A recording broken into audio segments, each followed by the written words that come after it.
Hello friends, आज 11th class के mathematics में हम complex number and quadratic equation का जो चैप्टर है उसके बारे में हम लोगों को आज डिस्कस करेंगे। हम लोग उसको अंडरस्टैंड करेंगे और इसका जो क्वेश्चंस है उसको हम लोग सॉल्व करेंगे। तो सबसे पहले कॉम्प्लेक्स नंबर जो है यह आपके लिए एक नया टॉपिक है।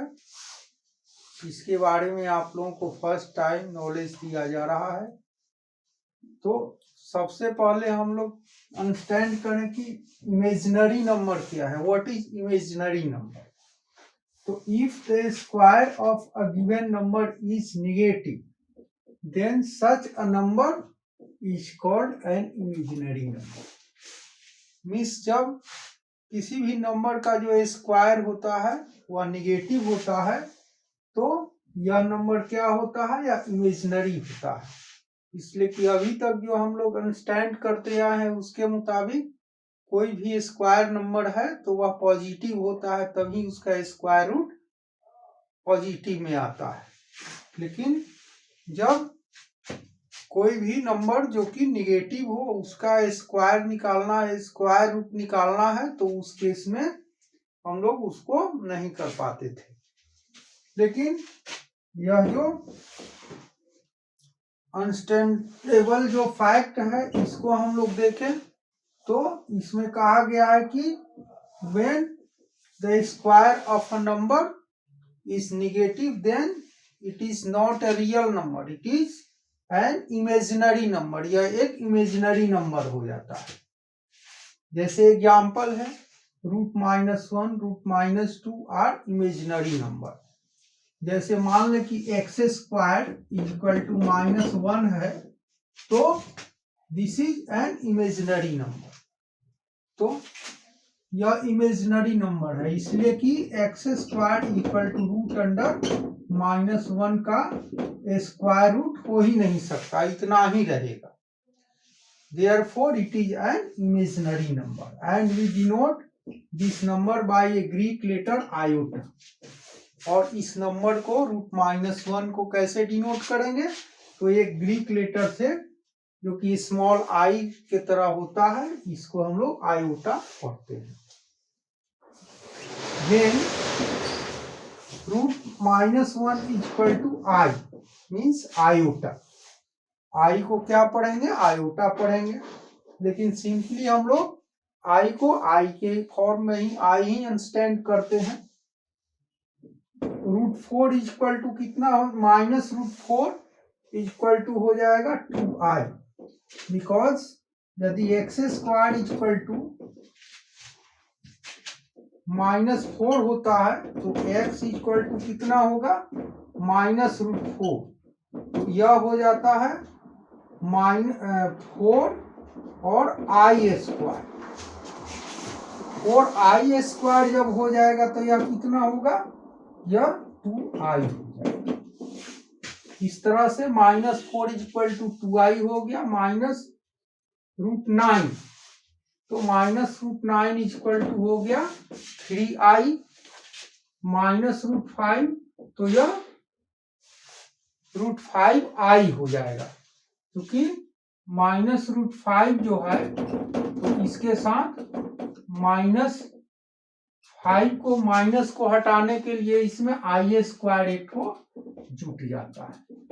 तो यह i² जो है उसका स्क्वायर रूट i हो जाएगा और यह √5 जो है रूट के अंदर ही रखता है। तो इस तरह से -√5 इक्वल टू हो गया 5i एक्सेट्रा। इस तरह से और भी बहुत सारा नंबर्स है जिसको हम लोग देख सकते हैं ये एग्जाम्पल।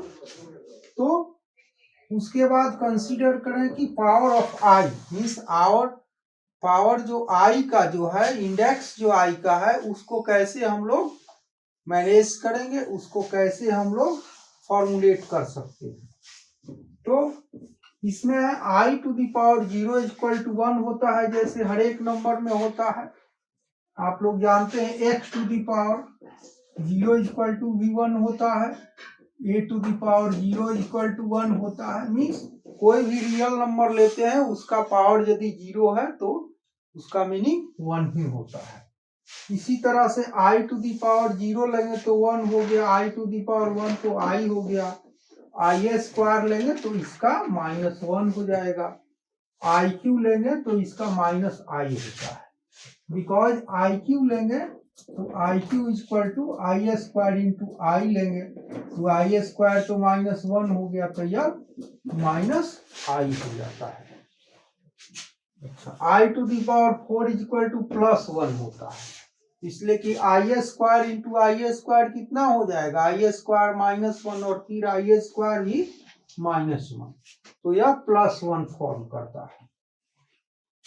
तो ये तो हो गया 4 तक पावर, लेकिन अब 4 से ज्यादा पावर हो तो उस केस में क्या करेंगे, तो इसलिए कंसीडर करते हैं, let us consider i to the power n, means suppose करें कि n जो है यह एक रियल नंबर है और यह एक पॉजिटिव है, रियल नंबर भी है और पॉजिटिव भी है, और n जो है वह r4 से ग्रेटर होगा।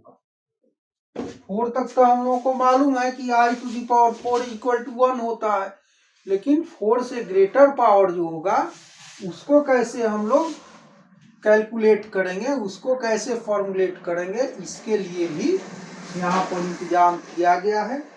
तो इसमें क्या करते हैं हम लोग कि डिवाइडिंग n बाई 4, n को क्या करेंगे 4 से डिवाइड करेंगे, तो we get quotient equal to m and remainder equal to r। तो इस केस में कोई भी नंबर को जब डिवाइड करते हो तो क्या होता है, उसमें एक कोसेंट होता है और एक रिमाइंडर होता है, दो चीज तो श्योर होता है। तो इसी तरह से जो n पावर है, i का पावर n है, उसको हम लोग 4 से डिवाइड करेंगे तो इसका कोसेंट सपोज करेंगे कि m है और रिमाइंडर इसको सपोज करेंगे कि r है। तो then n equal to 4m plus r, तो यह कितना हो गया, n equal to 4m plus r हो गया, मीन्स 4 हो गया इसका जो डिवाइजर हो गया, m कोसेंट हो गया, अब r रिमाइंडर हो गया। तो यूक्लिड का जो थ्योरम आप लोग पढ़े हुए हैं पिछले क्लासेस में, उसके अकॉर्डिंग डिविडेंड इक्वल टू कितना हो जाएगा, divisor into quotient plus remainder. तो वेयर r कहाँ लाई करेगा, तो r का वैल्यू जो होगा 0 के इक्वल या उससे ग्रेटर होगा और 4 से लेस होगा, जो कि यूक्लिड में बताया गया है, उसी के अकॉर्डिंग यहाँ भी सब कुछ होता है। तो n इक्वल टू हो गया 4m plus r, where r lies between 0 and 4 and r is equal to 0 and greater than 0। तो इसके बाद आगे का कुछ कॉन्सेप्ट है उसको अंडरस्टैंड करते हैं, आगे का जो कॉन्सेप्ट है उसको अंडरस्टैंड करेंगे। हाँ, तो देखो इसमें क्या करेंगे हम लोग, i to the power n लेंगे तो i to the power n equal to कितना हो जाएगा, i to the power 4m plus r, because n is equal to 4m plus r होता है। तो इसको आगे हम लोग कैसे मैनेज करेंगे इसको देखें, तो i to the power 4m into i to the power r, means जो इंडिसेस का जो रूल्स है उसके अकॉर्डिंग जो प्लस होता है, पावर प्लस होता है, तो उसमें क्या करते हैं, उसमें दोनों को मल्टीप्लाई करते हैं। तो इस तरह से i to the power 4m हो जाएगा और into i to the power r हो गया। अब फिर आगे क्या करेंगे नेक्स्ट स्टेप में, i to the power 4 to the power m, means i to the power 4 to the whole power m and into i to the power r। i to the power 4 equal to कितना हो गया, i to the power 4 equal to 1 हो जाएगा, और 1 into i to the power तो कितना हो जाएगा, i to the power r हो जाएगा। जैसे इसको एग्जाम्पल से हम लोग समझ सकते हैं, i to the power मान लें कि 50 है, तो इसका हम लोगों को वैल्यू फाइंड आउट करना है, तो इसको क्या करेंगे, i to the power 4 into 12, अब +2। इसको 50 को तोड़ सकते हैं इस तरह से हम लोग। यह हो गया i⁴ to the whole power 12 i into i square. इसको ऐसे लिख सकते हैं, बहुत सिंपल है। इसके बाद i⁴ कितना हो गया, 1 हो गया, 1 हो गया। 1 इंटू आई स्क्वायर कितना होता है, -1 होता है, तो ये -1 हो गया। तो यह इसका वैल्यू कितना हो जाएगा, -1। इस तरह से हम लोग i⁴ का वैल्यू जो है वह कितना होगा यह फाइंड आउट कर सकते हैं। तो इसके बाद अब कुछ इंपॉर्टेंट क्वेश्चंस जो है उसको देखेंगे। हाँ, तो देखें, इसमें कुछ सिंपल क्वेश्चंस दिए गए हैं आप लोगों को समझाने के लिए।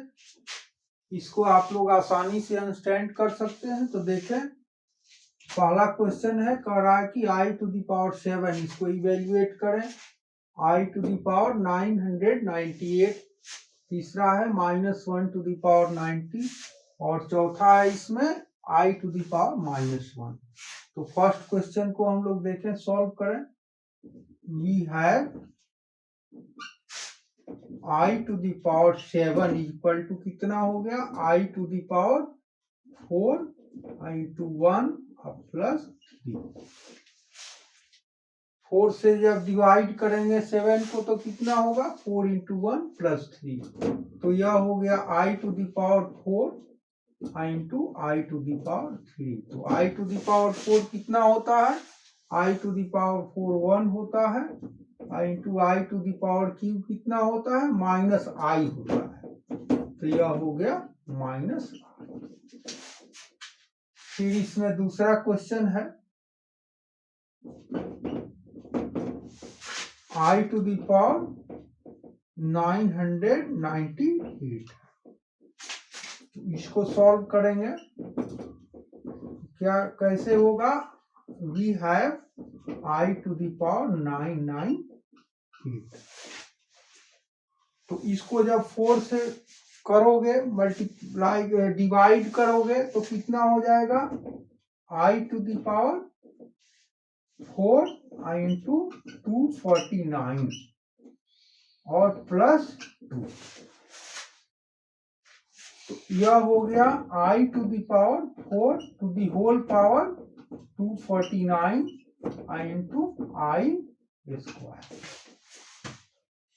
तो i⁴ का कितना हो जाएगा, i⁴ का 1 हो जाएगा वैल्यू, और 1 का पावर 249 करेंगे तो 1 ही आएगा, और into i square equal to कितना होता है, आई स्क्वायर इक्वल टू -1 होता है। तो यह कितना हो गया, -1। तो यह क्वेश्चन जो है यह सब इजीली समझ में आ जाने वाला है। इसी तरह से इसमें थर्ड क्वेश्चन है, √1 टू दी पावर 9। तो हम लोग जानते हैं कि यह कैसे होता है, यह होता है i-1 टू दी पावर 9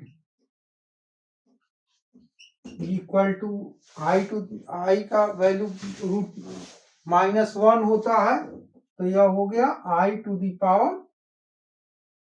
9। तो 90 को हम लोग 4 से डिवाइड करेंगे तो यह हो गया i⁴ 4 इंटू 22। 22 को 4 से मल्टीप्लाई करेंगे तो 88 होगा, फिर +2 कर देंगे। तो यह कितना हो गया, यह हो गया i⁴ 4 to the whole power 22 into i square. तो यह कितना हो जाएगा, यह हो जाएगा 1 इंटू आई स्क्वायर का कितना होता है, -1 हो जाएगा, -1 हो जाएगा। तो यह भी -1। इस तरह से क्वेश्चन आप सॉल्व कर सकते हैं। फोर्थ क्वेश्चन है, इसको करेंगे, सॉल्यूशन ऑफ 4। कह रहा है कि i टू द पावर -1, तो यह i का रेसिप्रोकल होगा, मीन्स 1/i हो जाएगा। अब इसको क्या करेंगे, इसको हम लोग i से न्यूमरेटर डिनोमिनेटर दोनों को मल्टीप्लाई करेंगे। इसको स्टैंडर्ड फॉर्म में लाने के लिए रैशनलाइज किया जाता है, तो इसको i से क्या करेंगे कि न्यूमरेटर और डिनोमिनेटर दोनों को i से मल्टीप्लाई कर दिया गया, तो यह हो गया कितना, i स्क्वायर, i हो गया ऊपर में और नीचे में हो गया i स्क्वायर। तो i स्क्वायर इक्वल टू -1 होता है, तो यह लिखेंगे i बाई -1, तो यह -i हो गया। इस तरह से यह क्वेश्चन बन गया। तो फिर नेक्स्ट क्लास में हम लोग और क्वेश्चन सॉल्व करेंगे और कॉन्सेप्ट जो इसका है इसको आगे बढ़ाएंगे। इसमें बहुत सारा कॉन्सेप्ट है, बहुत सारा नया चीज है जो कि अंडरस्टैंड करना है, जानना है, तो इसको हम लोग और नेक्स्ट क्लास में आगे बढ़ाएंगे। तब तक के लिए thanks all of you. Okay.